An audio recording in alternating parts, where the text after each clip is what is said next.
आज सॉल्व करेंगे CHSL 2020 का 10 अगस्त शिफ्ट 3 वाला इंग्लिश का पेपर। तो 25 सवाल है, 15 मिनट का अपन टाइम लिमिट सेट करते हैं। इतने मिनट में इसको अपने को सॉल्व करने का टारगेट है। पहला सवाल, fill in the blank. As the principal was busy, he dash a senior teacher to attend the conference on her behalf.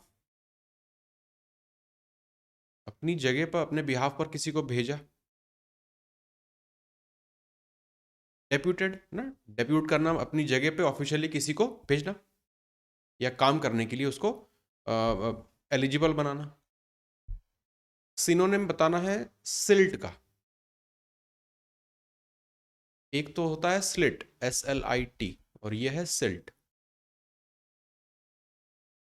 Silt वो नदी से जो गाद जम जाती है ना, बहुत महीन जो अपना वो रहता है मिट्टी, वो कहलाती है सिल्ट।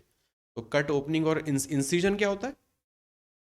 इंसिजन जो डॉक्टर चीरा लगाता है ना, वो कहलाता है इंसिजन। सिल्ट का यहाँ पे इन ऑप्शंस में से रेसिड्यू हो जाएगा। स्लिट क्या होता है? छोटा सा एक छेद, स्लिट। एक्सपेरिमेंट है, कोई साइंस वगैरह में एक्सपेरिमेंट होता है कि जो है beam of light pass through the slit, बहुत छोटा सा जो छेद कहलाएगा वो स्लिट होता है। इससे मिलता जुलता था इसलिए बता दिया। Antonym inept. इनएप्ट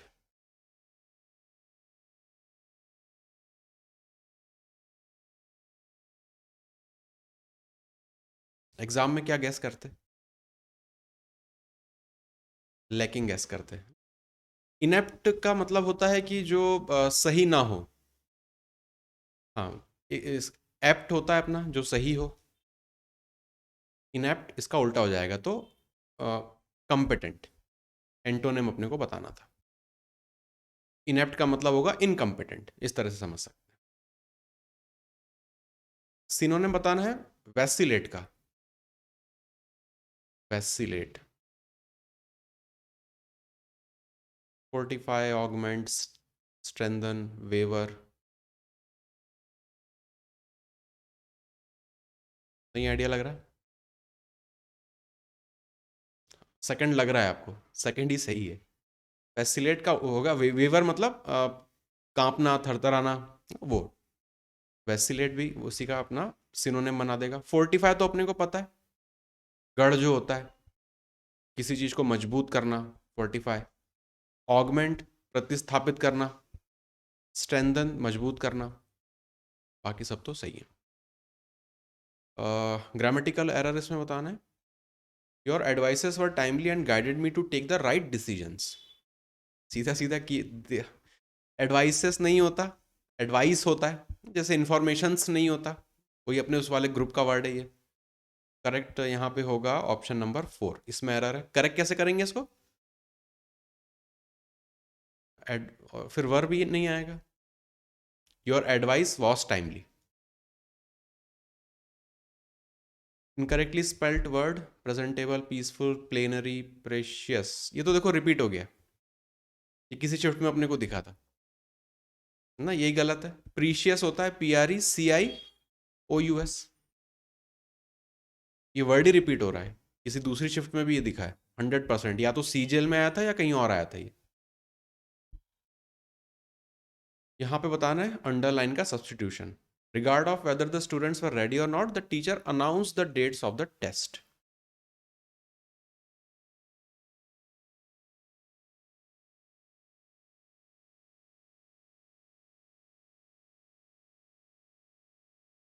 आपको लग रहा है फर्स्ट रिगार्डिंग वेदर। देखो यहाँ पे जो स्ट्रक्चर चल रहा है ना, यहाँ पे देखो वेदर और नॉट, कि स्टूडेंट तैयार थे या नहीं थे इस बात से कोई फर्क नहीं पड़ा, टीचर ने तो जो है डेट अनाउंस कर दी। तो रिगार्डिंग वेदर नहीं करेंगे यहाँ पे अपन, रिगार्डलेस ऑफ वेदर। रिगार्डलेस, कि बिना इस चीज पे ध्यान दिए कि स्टूडेंट्स तैयार थे या नहीं। रिगार्डिंग कब करेंगे? कि regarding this matter I would like to inform you, फिर समथिंग समथिंग, वो कुछ। रिगार्डलेस का यहाँ पे मतलब होगा कि बिना उस चीज पे ध्यान दिए हुए या उस पर कोई नोटिस किए हुए। एरर बताना है Vidya put on her mask, sanitize her hands and walked into the shop. अब पुट्स क्यों करेंगे? पुट ऑन हर मास्क का मतलब उसने मास्क पहना। पुट ऑन ये अपना फ्रेजल वर्ब हो गया। पुट ऑन का मतलब होता है कोई चीज पहन लेना। पुट ऑन हर मास्क का मतलब है कि मास्क पहना। सैनिटाइज्ड होगा, करेक्ट। पास्ट में चल रहा है कि उसने मास्क पहना, हाथ सैनिटाइज किया और फिर दुकान के अंदर चली गई। तो फोर्थ वाले में एरर है। Incorrectly spelled word, inherit, implant, exceed, succeed.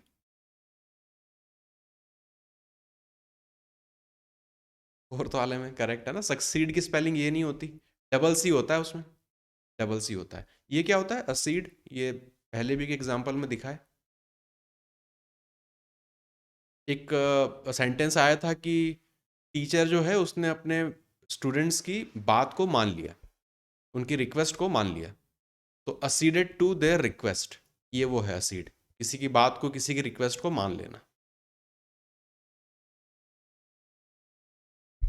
यहाँ पे एरर बताना है अंडरलाइन पार्ट में। If a person test positive for कोविड-19 he have to isolate himself immediately so that he does not infect others.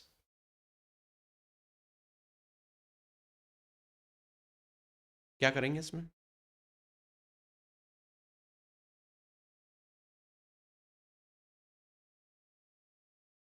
A person have, has आना चाहिए। He has to isolate himself है ना, have की जगह यहाँ पे होगा हैज। तो ऑप्शन नंबर ए यहाँ पे करेक्ट हो जाएगा। He has to isolate himself. Fill in the blank. Carbohydrates are so called because they dash carbon, oxygen and hydrogen.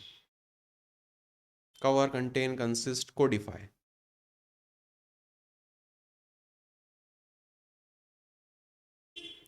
Consist होता तो फिर उसके आगे फिर ऑफ भी लगाना पड़ता।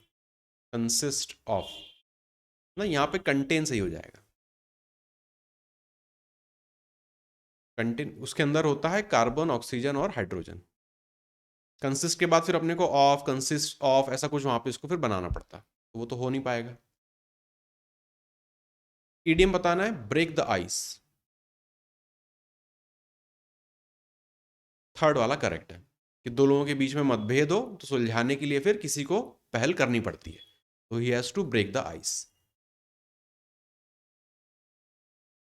पैसिव वॉइस बनाना है, Ravi drove the car towards the highway for a trial run.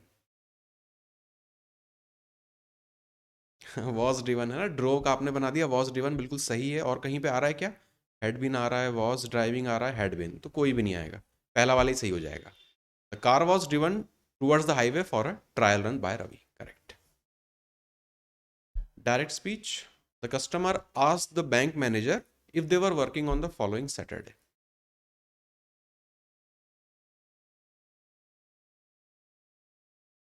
मेरा वीडियो अगर टेक्स्ट के बीच में आ रहा हो तो बता दो, उसको मैं और थोड़ा छोटा कर दूं।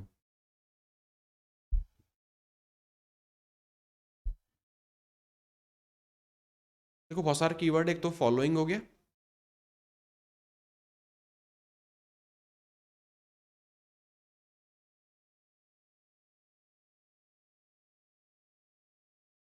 इनफैक्ट इसी से सॉल्व हो गया ये तो।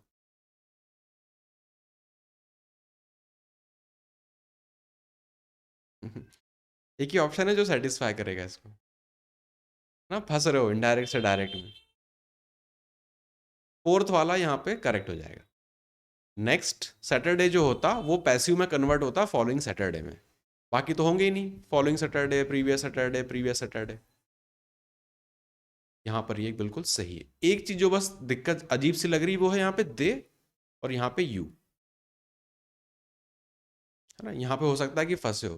तो bank manager they were working on the following day, they का मतलब हो सकता है कि वो बैंक मैनेजर से पूछ रहा हो कि क्या आपका पूरा बैंक का स्टाफ, इसके लिए उन्होंने शायद यहाँ पे दे लगाया हो।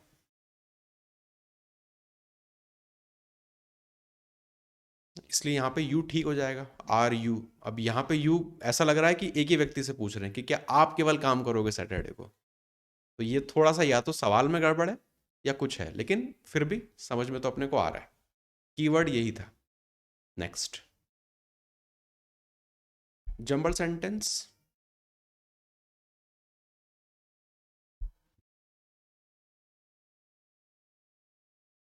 इस तरह का पैसेज देखा देखा लग रहा है।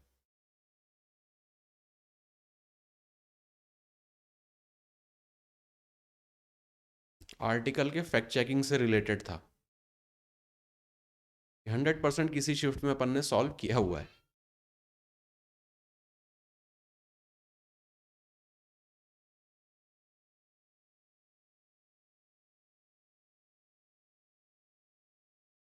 पूरे एडिटोरियल प्रोसेस को बताया जा रहा है। आप कह रहे हो फोर्थ, स्टार्टिंग होगी देखो बी से। हर आर्टिकल इंसाइक्लोपीडिया में जो छपता है उसके लिए एक रिगरस प्रोसेस होती है। ये मेक श्योर कि वो क्लियर हो, एक्यूरेट हो, ऑब्जेक्टिव हो। तो बी से स्टार्ट करेंगे। पहले क्या होता है, आर्टिकल ऑफिस में आता है, उसके बाद वो रिव्यू किया जाता है फैक्ट चेकर से के द्वारा, जो अलग अलग सोर्सेज का प्रयोग करता है कि वो सही है या नहीं। The author may be an editor in the encyclopedia who knows the subject or a prominent scholar with specialized। इसको डी कैसे बनाए लास्ट में? आप कह रहे हो फोर्थ वाला, the article is first reviewed. तो सी से तो स्टार्ट करेंगे नहीं।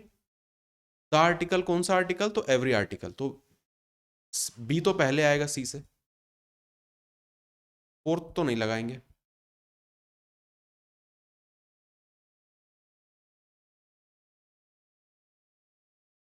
अगर ये वाला देखें बी सी ए डी को, हर आर्टिकल जो है एक रिगरस प्रोसेस से गुजरता है, first review bye fact checker. नहीं नहीं, फिर ऑफिस आ रहा है, सी से पहले ए तो आना ही पड़ेगा। मेरे हिसाब से ऑप्शन 3 यहाँ पे बिल्कुल सही है। बाकी कोई भी सीक्वेंस मैच नहीं हो रहा। अगर बी और सी देखें तो पहले बी आना चाहिए, और सी और ए देखें तो पहले ए आना चाहिए, और वो इसी वाले में सेटिस्फाई हो रहा है। थर्ड वाला यहाँ पे मार्क करके आगे चलेंगे। एंटोनिम बताना है रिजिड का। Rigid, antonym, antonym flexible. Rigid का मतलब एकदम कठोर, सख्त। फ्लेक्सिबल अपना जो मोल्ड किया जा सके। One word substitution, the arrangement of events और dates in order of their occurrence. बहुत आसान। क्रोनोलॉजी, समय के हिसाब से एक के बाद एक के बाद एक जो चेंज करते। क्रॉनिक तो अपना डिसीज के साथ आता है, बहुत लंबी डिसीज जो होती है वो क्रॉनिक डिसीज होती है। बाकी कैलेंडर रूटीन तो पता ही है। One word substitution, a place of ideal perfection specially in laws, government और सोशल कंडीशंस। यूटोपिया कई बार देखा है। और इसका अपोजिट क्या होता है यूटोपिया का? वो वर्ड भी आया हुआ है, डिस्टोपिया। Dystopia, dystopia.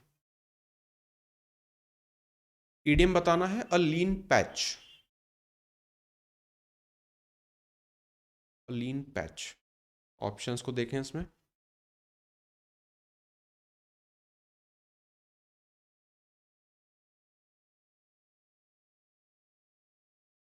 थर्ड लग रहा है, थर्ड ही यहाँ पे सही होगा।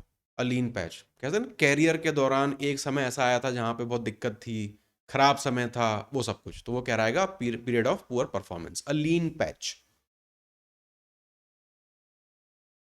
और जंबल सेंटेंस,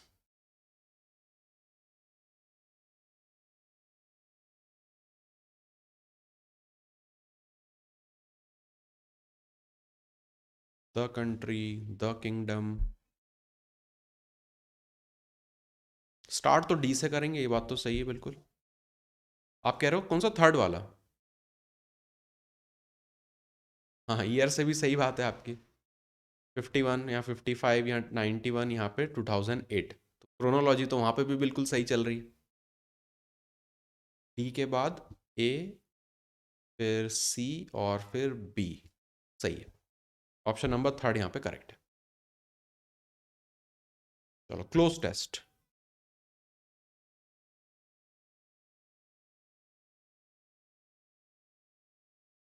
पहले फौरी तौर पे पढ़ लो पूरा, उसके बाद ऑप्शंस को पुट करो।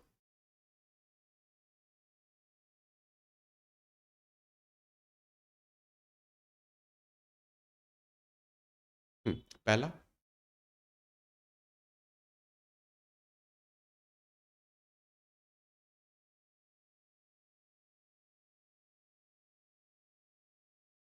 कंटेंट ऑफ नहीं होता, कंबाइंड ऑफ क्यों करेंगे? कंबाइंड ऑफ क्यों करेंगे? कंपोज बढ़िया लिखा हुआ है ना, composed of two main island groups.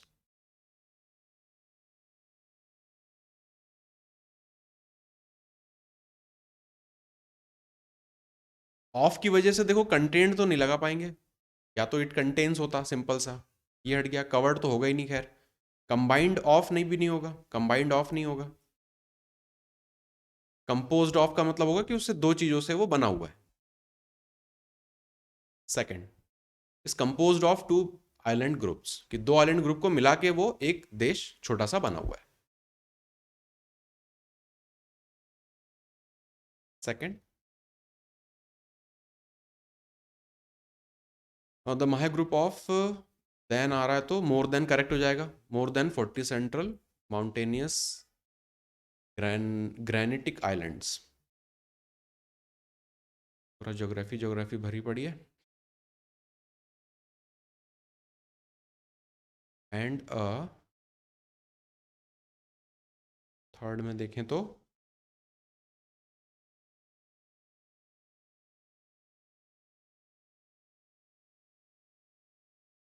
यहाँ पर उन्होंने लिखा था कि दो आइलैंड है, मतलब दो ग्रुप हैं, तो पहला पिछले में बात हो गई, सेकंड वाला ये हो जाएगा, second group of more than 70 outer. Next, the islands of Mahe group are rocky and have a narrow coastal strip.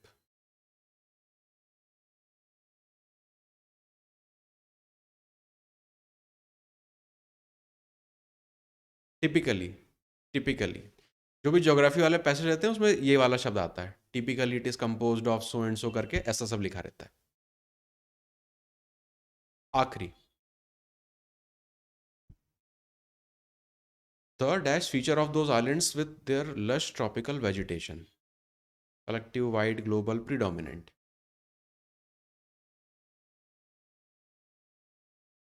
Global feature तो नहीं बोलेंगे इसको, फर्स्ट हो जाएगा प्रीडोमिनेंट। जो सबसे महत्वपूर्ण फीचर है उस उन आइलैंड्स का वो है कि ये और जो भी सब कुछ लिखा हुआ है वो, तो प्रीडोमिनेंट जो सबसे महत्वपूर्ण वहाँ पे उसका फीचर है। ग्लोबल तो होगा ऐसी चीज़ जो सब जगह उसको फिर अपन देख सकें, कंपेयर कर सकें, वैसा कुछ। ये तो एक पर्टिकुलर कंट्री की बात हो रही है, उसकी उसी के फीचर्स की बात हो रही है। चलो, बाकी के शिफ्ट अगली क्लास में करेंगे। ये वाला अच्छा शिफ्ट था, ठीक था, थोड़े से वर्ड्स इसमें टिपिकल थे कहीं कहीं पर।